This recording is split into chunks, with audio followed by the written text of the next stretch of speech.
And that's how all those conversations, that's how they think of us. They like, really, those guys talking about snitching, this and that, what you worried about them for? They don't be in our parties. Because if it ain't that, is it the snitch? Is it your informant friend? Did they come to you or did they get you? When did they get you? Right. Is that what you hiding? Is that what it is? The reason why she's worried about how Jay would respond is because she's the CEO of Roc Nation. But in her former life, she was a federal informant. In 1994, Desiree Perez was arrested for bringing in 35 keys of Griselda Blanco into Miami.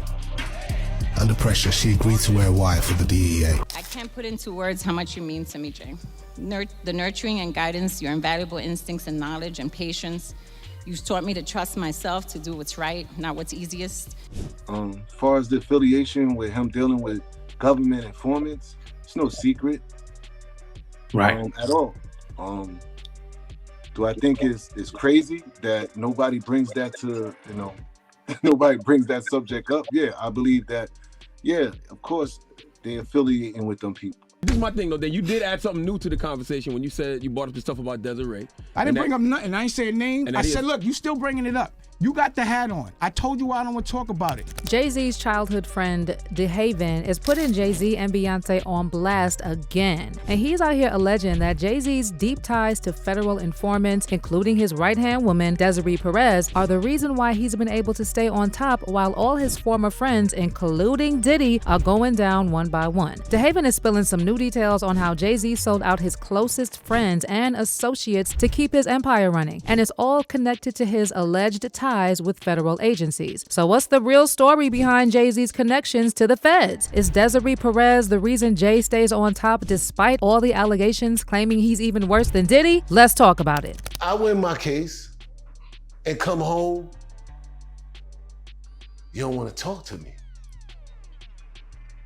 You think somebody put a battery in his back? Maybe they put... You don't want to talk to me. This is what I'm trying to tell you. Like, what is the reason why you don't want to talk to me? You know what I'm saying? Then this don't add up at some point. And then how's everybody going to jail but you? So if you're not familiar with DeHaven Irby, he's Jay Z's former friend who grew up in the same building as Jay in the Marcy Projects. And he was a key player in Jay's come up. They were running in the same circles, and let's just say their business ventures weren't exactly legal. Back in the day, Jay Z and DeHaven were so close that Jay was even the godfather to DeHaven's daughter. But one life-changing incident started to shift things between them, and that's when Jay Z showed his true colors. One night, Jay and DeHaven went uptown to re-up their plug, picking up 450 grams. But out of nowhere, they were ambushed. DeHaven acted fast, distracting the men so that Jay could dodge the danger. But when DeHaven caught up with Jay later, he realized something wasn't right. He couldn't breathe. That's when Jay noticed DeHaven had been shot. They were trying to figure out where he was hit, and DeHaven literally put his finger into one of the bullet holes to show Jay just how bad it was. DeHaven somehow managed to wave down a cab, and before heading to the hospital, he handed Jay all the money and the product they were carrying, telling him to grab his mom and meet him at the hospital. Jay followed through and did everything DeHaven asked. Now fast forward a bit, and the two got caught up in a case together. And while DeHaven was indicted and sentenced to 5 years in prison for the stolen drugs, Jay walked free. But here's where things went sideways. DeHaven claims Jay left him high and dry, forcing him to handle the legal mess on his own. Meanwhile, Jay accused DeHaven of snitching, and in his track No Hook, he raps F DeHaven for caving. DeHaven has denied those allegations over and over, but the damage was done. And while Jay Z's empire keeps growing, DeHaven was left on the sidelines and feeling betrayed. But DeHaven is now finally getting an opportunity to tell his side of the story. And in his viral new interview on Real Life Productions, he alleged that the reason Jay Z walked away free from every mess he was involved in is because he has powerful protection thanks to his close connection with Desiree Perez, former federal informant with a very sketchy past who is now the president of Roc Nation. So the fact that Jay had the nerve to accuse DeHaven of snitching and then hired a federal informant to be the president of his company tells you pretty much all you need to know about Jay Z's morals. Now before we talk about what DeHaven revealed in his interview, let me tell you a few things about Desiree. Desiree was born in the Bronx to Cuban immigrant parents, and she got her start in the music business back in the mid-90s, working as a part-time assistant manager at a New York nightclub. That's where she started building connections with local artists, and one of those connections was Jay Z. Now fast forward to 2009, and Desiree officially joined Roc Nation as its chief operating officer. And ever since, she's worked closely with Jay Z and Beyoncé on several major projects. And then in 2019, Jay Z announced at the Billboard Women in Music Awards that he had appointed Desiree as the CEO of Roc Nation. After stepping into the role of CEO at Roc Nation, Desiree served as the executive producer for 4 consecutive Super Bowl halftime shows from 2021 to 2024. Pretty impressive, right? Well, that's just the polished, public-facing part of Desiree's story. Now let's dive into why the internet is calling Desiree Jay-Z's Griselda Blanco. Now, if you're not familiar, Griselda Blanco was a notorious Colombian lord, infamous for her ruthless tactics. She is believed to have been tied to at least 200 and was known for eliminating her rivals and even her husbands. And here's young Jay-Z posing for a photo with Griselda. Griselda's empire ran strong in Miami from the 70s through the early 2000s. In 1975, she was arrested and sentenced to 20 years in prison. After serving 19 years, she was granted a compassionate release due to poor health and was deported back to Colombia. She met her end on September 3rd, 2012, when 2 gunmen on a motorbike assassinated her in Medellin. And to this day, no one knows who orchestrated her death. Now, you might be wondering, what does this have to do with Desiree Perez? And how did Jay-Z even get to meet the Griselda Blanco? Well, stick around because this story is about to take a wild turn. According to court records obtained by the New York Daily News, back in 1994, Desiree Perez was arrested for possession of 35 kilos of cocaine and conspiracy with intent to distribute narcotics. She was charged with being part of a huge substance distribution conspiracy stretching from New York to Florida and Puerto Rico. But Desiree wasn't the only one tied to the streets. Her husband Juan OG Perez was allegedly involved in the game too, and word on the street is that he knew Griselda Blanco personally. Now here's where things get interesting. Jay-Z and OG Juan go way back to the mid-90s. They actually co-founded the 40/40 Club, and years later, Jay made OG Juan the president of Roc Nation Sports. But insiders say their partnership didn't start with clubs or sports. It allegedly started way before Roc Nation was even a thing. Now, what kind of business were they handling back then? Well, you can take a wild guess. So according to Big Ross, a former associate of Harlem's legendary kingpin Rich Porter, Jay-Z first connected with OG Juan during a time when Jay was still hustling in the streets and working as Jazz O's hype man. Big Ross also spilled the tea on what OG Juan was involved in during that era. And let's just say it wasn't clubs or record deals. You know, we decided to go to McDonald's. You know, when I get to McDonald's, I look up and the dude, I see Jazzo and I'm in McDonald's, but I see the dude that's on stage with Jazzo, the light-skinned dude, the big lip dude, I see him talking to my man Juan. So, you know, Juan is a dude that I knew most of my life. But the one thing I knew Juan for, he was the plug, he was the connect. If you seen Juan, and by the way, y'all, this is 35 years ago. Statute of limitations is dead. For all you suckers that want to try to catch some nonsense, statute of limitations is dead 35 years ago. Whole lot. Anyway, he was the plug. When I say he was the plug, I mean, you see this man got all the Perico in the world. Yayo, he had it all. Dang. He was that dude, period. You know what I'm saying? So I seen him talking to Jazzo man, the light-skinned dude. So I told my man, I said, yo, the Brooklyn dudes, they up here, you know, I know they won and all that, but they up here comfortable. You know? And my man said, what you mean? I said, yo, look at the dude that was on stage with Jazzo. He over there talking to Juan. He said, which Juan? The Connect? I said, yeah, look. So they was politicking like they, you know, like they was friends, like, you know what I'm saying, or whatever. And, you know, funny thing is, I seen him that night. I figured that was just a one-time thing. I go to McDonald's like it's nothing because it's on the corner of my block or whatever. So a couple of weeks go down the line, I start seeing this dude, the same dude, but not Jazzo, but the dude that was on stage with him, the light-skinned dude. Wow. And I start seeing him, and he's talking. Every time I see him, he's talking to Juan or he's talking to Juan man in McDonald's.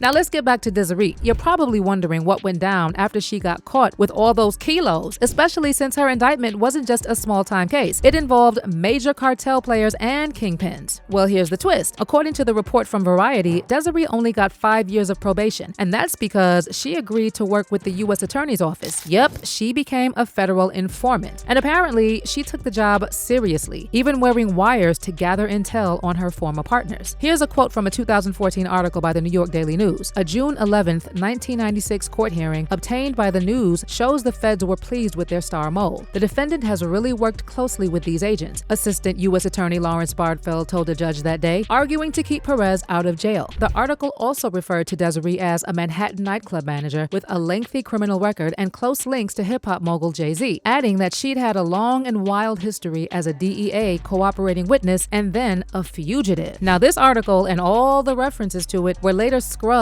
from the internet, but you can still find screenshots of the original article on social media. Also, shortly after news broke that Jay Z had hired Desiree as the president of Roc Nation, Dame Dash showed up on Sway in the Morning and he brought up Desiree's past, saying this was the first time he actually felt scared about Jay's shady decisions. Dame explained that a lot of people in their circle, including Kareem Biggs Burke, one of Rockefeller's co-founders, had dealt with serious trouble from federal agencies. So for Jay to turn around and bring a federal informant into the fold was a different type of betrayal. Reading the paper, this is the one time that the paper did scare me. And I was like, it has to be some truth to it, is when I read about his affiliation with, informants, that he's in business with certain people.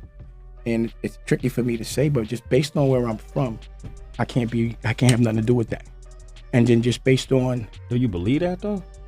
I don't know. It's paperwork. Yeah. So it's not to believe, you know what I'm saying? There's paperwork. So that part of it scares me because I know Biggs is in jail. I know Irv Gotti's been for years over didn't do. I know they've been me for years. So it just means I need to stay over here. You know what I'm saying? So I love Jay, but let's say I find out that any of that, I can't him at all because that's how I was raised. It ain't no disrespect. I don't know how anyone else was raised. That's it. It ain't nothing to talk about. And it's real serious for me because, your friend, my man's in jail for 3 years over weed. The feds is really on me. It's not like they not. And where I'm from, not tolerated at all. But Dame Dash wasn't the only one who called out Roc Nation for their hypocrisy. Remember when Meek Mill called out Tekashi 6ix9ine and said he should apologize for snitching? Back in May 2020, Meek tweeted, "Hope that rat going live to apologize to the people he told on or the victim. Y'all forgot fast that a rat Nipsey, he wasn't supposed to be on the streets. That's the only thing I'ma say because he's dead. Left his baby mom and child like a coward-ass targets." But hold up, check out these photos from 2019 showing Desiree personally walking Meek Mill into court where he managed to strike a deal to get his charges dropped. So Meek is cool with having a known informant help him avoid jail time, but he's out here demanding Tekashi apologize for snitching? Make it make sense. 5 kilos of coke. Perez struck a deal with the feds, agreeing to wear a hidden wire to record her meetings with major the cartel.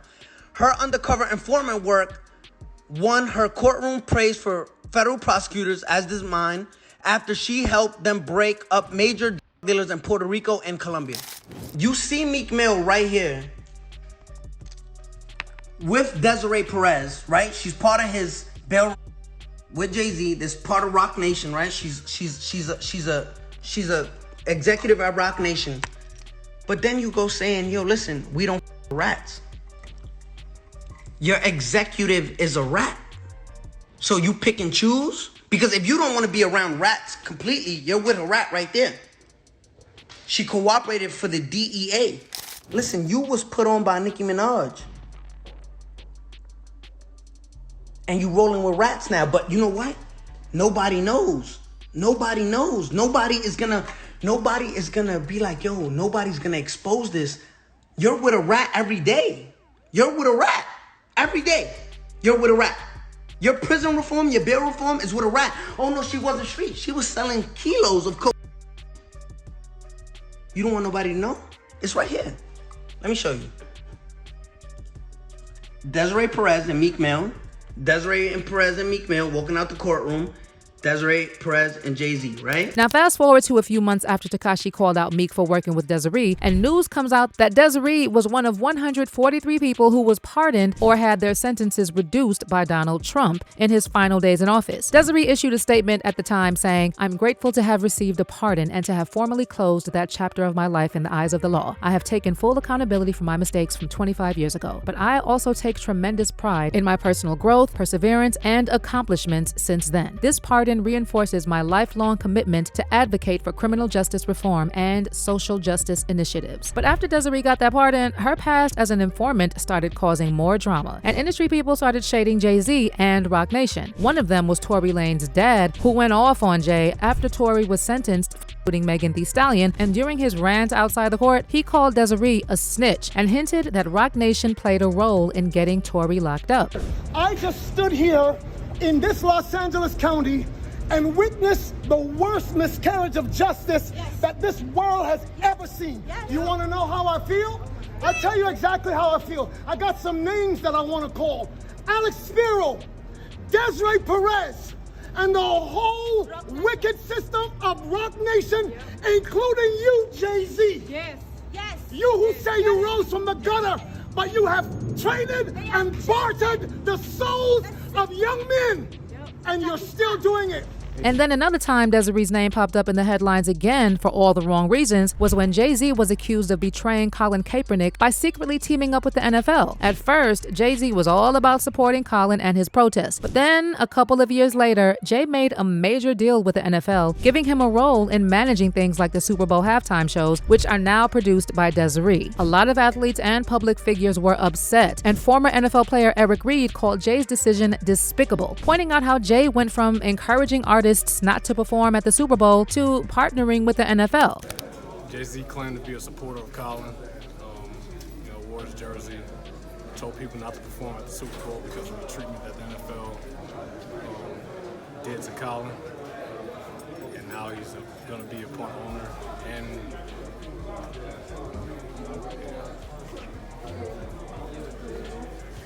it's kind of despicable.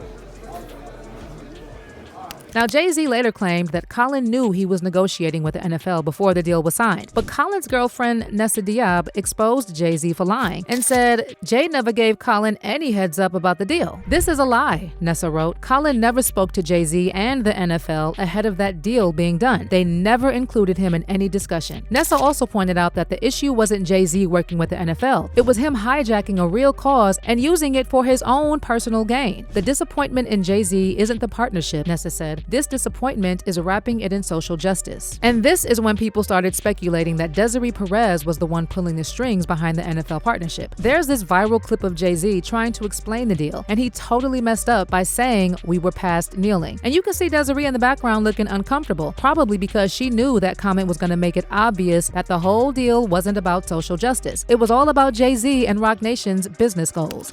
All right. Remember when Jay Z said this? I think we past kneeling. Let me play it again. This time, look at the reaction of the lady sat just behind him.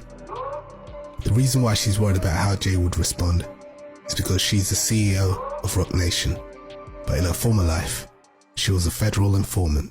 Now, Desiree may have managed to get her record wiped clean after getting pardoned, but that doesn't mean people have forgotten how she got to where she is. And now Jay Z's former friend, DeHaven, is here to remind everyone why Jay Z still has special protection in the industry. During his recent appearances on Real Life Productions, DeHaven explained how he got set up back in 1994 while Jay Z walked away free. And then he brought up Desiree, saying that Jay Z most likely agreed to betray his former partners to become part of the establishment. And keep in mind, the chick had a plan too. Like, yo, we could do things. And I can guarantee you the conversation with Emery, even when Emery came home and seen, he came home and seen the same thing. Yo, you dealing with... Who's the chick?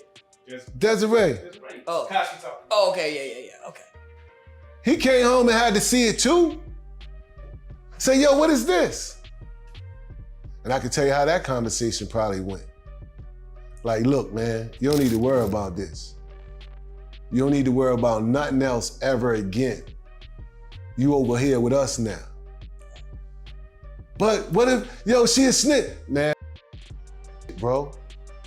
Them people that's talking about that snitch shit we ain't gonna be breathing in the same ear. That's what you worried about. That don't have nothing sitting home. Where you gonna be if you don't get on this side of town, get on this side? I can see that conversation happening. And if all his integrity and morals to the side to take care of his family after he just did 12 years, I can see that. But I don't see, and what I couldn't put past me is Emery coming to me. Just on some real shit. This is what hurt when I say, when you expect to treat you the way you treat them, and it don't work that way. That's the worst thing you could ever do in the world. You know, because I could have expected to come to me and say, look, man, I don't know what Jay tripping off of. He's still tripping off of that, this, that, and the third. I'm not really with that, but you can't tell him with you. So this is what I'm gonna do. Boom, boom, boom, we work from there. Real nigga. But to act like, yo, I'm gonna join forces and do the same thing and play like this, come on, man. That's humiliating. And now I got you as a yes man, like, yo, bro, you couldn't even speak up for me. You know what I'm saying? So all of that twisted. And that's how all those conversations, that's how they think of us. They like, really, those guys talking about snitching, this and that, what you worried about them for? They don't be in our parties. DeHaven explained how Jay Z first promised to help him, but he later switched up on him, and according to DeHaven, the reason Jay cut all contact is because that was probably part of the deal he accepted from Desiree and her friends in the feds. When did they come to you and say, yo, look, we gonna let you rock. Somebody gonna have to take the fall, though. You understand? We got Emery and such, and we gonna throw DeHaven in because I wasn't around for that investigation. So we're gonna throw DeHaven in. So when they threw me in, and as the case revels, Emery take his plea deal, my other co-defendant take his plea deal, and I fight. I'm fighting. I got my lawyer in my ear talking about, yo, if I could get you 20 years, if I can get you 20, would you take 20? Because I ain't got no offer on the table. They want the L from me. And I'm telling my lawyer, ain't look at no paperwork yet. What we doing here? Right. You understand? Well, we ain't looking at no paperwork yet. And I ain't gonna take 20. 20 is life to me. We gonna fight. Then when I do look at the paperwork, I'm not in none of the paperwork. You got this, you got a wiretap for 29 seconds with a snitch calling me, asking me, telling him, nah, I don't even know what you're talking about. That's my evidence, I'm gonna use that. Because he reaching out to me, I ain't doing nothing. So, when Emery go do his time, and I get out, I fight, I win my case. I win my case and come home. You don't want to talk to me. You think somebody put a battery in his back? Maybe they put. You don't want to talk to me. This is what I'm trying to tell you. Like, what is the reason why you don't want to talk to me? That's what I'm saying. Somebody got the J. I'm saying. Yeah, this is what I'm talking about. Yeah, them boys, and yo, that's what why you don't want to talk to me about nothing? Because if it's about that, you can talk to me. Yo, your man, this is what happened. You would talk to me. So is it that? You scared to tell me? Say, yo, man, they got me. It was nothing I could do. So why you say you was gonna help me? You know what I'm saying? Then it just don't add up at some point. And then how's everybody going to jail but you? And then when they asked DeHaven if Jay would go down next after his friend Diddy, DeHaven said people are looking at this the wrong way. And they need to remember that Jay Z works with the same people who brought Diddy down. So when folks talk about the higher ups or Illuminati or however you want to call them, they don't come for Jay because Jay is them. Jaguar kind of alluded to Jay Z may be next. What is your thoughts when you hear the world, like, they done took down Puff, they done took down all these other powerful black people. Jay Z's like the lone standing powerful black man. If you do the track wrestling on them, Jay is them people. If you do the history of most of the people that got in trouble in the industry, big trouble, Who they went to for help? When Lil Wayne was in trouble, who'd he go to? When Meek Mills was in trouble, who'd he go to? Meek Mill said it himself. Desiree helped me. You understand? So how could he be up next? You know what I'm saying? He is them people. They go to him when they got problems. And what they gonna say if he don't come up in nothing? What they gonna say? Told you, he ain't got nothing to do with that. They still gonna cover it up anyway. But I don't think they coming after him at all. I don't think they got, like I said, I think he is them. He has a relationship with them. You talking about a woman that had a relationship with the feds for 20-something years, right?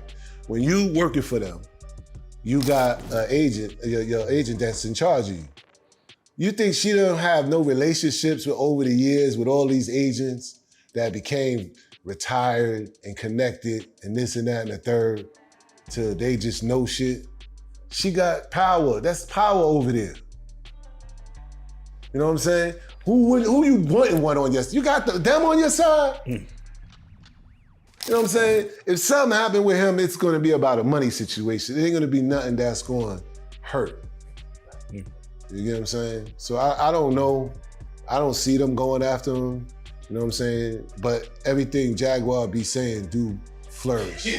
So I can't count her out. You know what I'm saying? As for fans, they're definitely taking DeHaven's side on this one, and they're pointing out that nobody from that era or that team has called him a liar except Jay Z and his camp. One fan said, they said everything he is saying in this interview back in the late 90s in Bed-Stuy. Everything. Glad the truth is finally coming out. We knew this forever back in Brooklyn. If you know, you know. And then someone else added, when Diddy was first arrested, the cops said they were investigating him since 2008. Funny thing is, that's the same time Desiree first started working for Jay Z. That's probably when Jay Z became an informant also, and why they originally said they've been investigating Diddy since 2008. But let me hear your takes on Jay Z and Desiree's connection. Does Desiree's past as an informant play a bigger role in Jay Z's business moves than we realize? And do you think Jay became an informant himself at one point? Drop your thoughts in the comments below, and make sure you stick around for this next video.